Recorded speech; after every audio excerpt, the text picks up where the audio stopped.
Nana Patekar acting करते हैं। Acting के लिए राजनीति की थी जब प्रकाश झा की फिल्म राजनीति कर रहे थे, लेकिन लोकसभा चुनाव से पहले जैसे भाषण दे रहे हैं उससे ये चर्चा शुरू हुई है कि कहीं फिर से नाना को चुनावी राजनीति तो नहीं पुकार रही है। कहीं नाना ने बीजेपी के खिलाफ मुहिम तो शुरू नहीं कर दी, कहीं नाना बीजेपी की 375 सीट पार वाली भविष्यवाणी से पलट तो नहीं रहे। किसानों के हक की आवाज में आवाज मिलाते हुए नाना पाटेकर का सरकार पर दिया भाषण वायरल है। नासिक के शेतकारी सम्मेलन में नाना ने किसानों से कहा, डोंट वेट फॉर अच्छे दिन, जान मत दो, सरकार से अब कुछ मत मांगो, बल्कि अब ये तय करो कि गवर्नमेंट किसकी लानी है। 80%, 90% आपण होतो, आता 60-50% आलो शेतकरी, पण 50% सरकारकडे मागू नका, कुठलं सरकार करायचं हे ठरवा।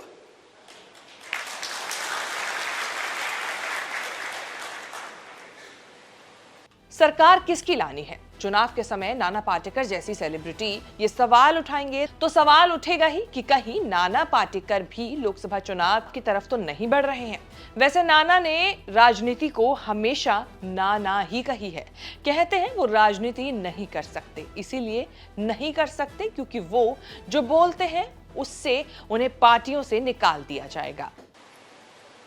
मला राजकारणामध्ये जाता येत नाही, कारण मला आतमध्ये पोटात आहे तेच उठात येतं। दुसऱ्या दिवशी मला काढतील त्या पक्षातून। महिनाभराने सगळे पक्ष संपलेले असतील, कशाला जायचं तिथं? ज्यादा दिन नहीं बीते हैं, दिसंबर में नाना पाटेकर के सुर कुछ और थे। उन्होंने न्यूज चैनल के कार्यक्रम में बीजेपी की बम्पर जीत की भविष्यवाणी की थी। कहा था, बेहतरीन काम हो रहा है, देख लेना कितने बड़े तरीके से बीजेपी आ जाएगी। जब मोदी ने भी 370 और 400 का नारा नहीं दिया था, तब नाना पाटेकर ने बीजेपी के लिए 375 से 400 सीटों की भविष्यवाणी की थी। पार्टी पॉलिटिक्स से दूर रहकर भी अक्सर नाना पाटेकर राजनीतिक मंचों पर राजनीतिक लोगों के साथ दिखते रहे हैं। राजनीतिक मुद्दों से भी बोलने से कभी परहेज नहीं किया। नाना पाटेकर के बीजेपी के साथ जुड़ने की बात बहुत अरसे से चल रही है। 2014 में बीजेपी के टिकट पर संजय दत्त की बहन प्रिया दत्त के खिलाफ मुंबई नॉर्थ सेंट्रल सीट से लड़ाने की बात हुई थी। तब नाना ने ही बीजेपी का ऑफर ठुकरा दिया था। 2018 में उन्होंने शरद पवार के प्रधानमंत्री बनने की कामना की थी। वो बीजेपी की लाइन के खिलाफ मानते रहे हैं कि ऐसा नहीं है कि कांग्रेस ने देश के लोकतंत्र के लिए कुछ नहीं किया। रोज आम्हाला अन्न देणारा जो आहे त्याची जर तुम्हाला पत्रास नसेल तर मग आम्ही तुमची पत्रास का ठेवायची? अडवणूक नाही, अडवणूक कधीच नाही। शेतकरी कधीच तुमची अडवणूक करणार नाही। तो कितीही चिडला, काही झाला, मी आत्महत्या केली तरी पुन्हा जन्मून मी पुन्हा शेतकरीच होणार, अशा पद्धतीने जगणारी जात आहे। पुढचा जन्म कुठला हवा रे? तर मला शेतकऱ्याचा जन्म नको असं कधीच शेतकरी म्हणणार नाही।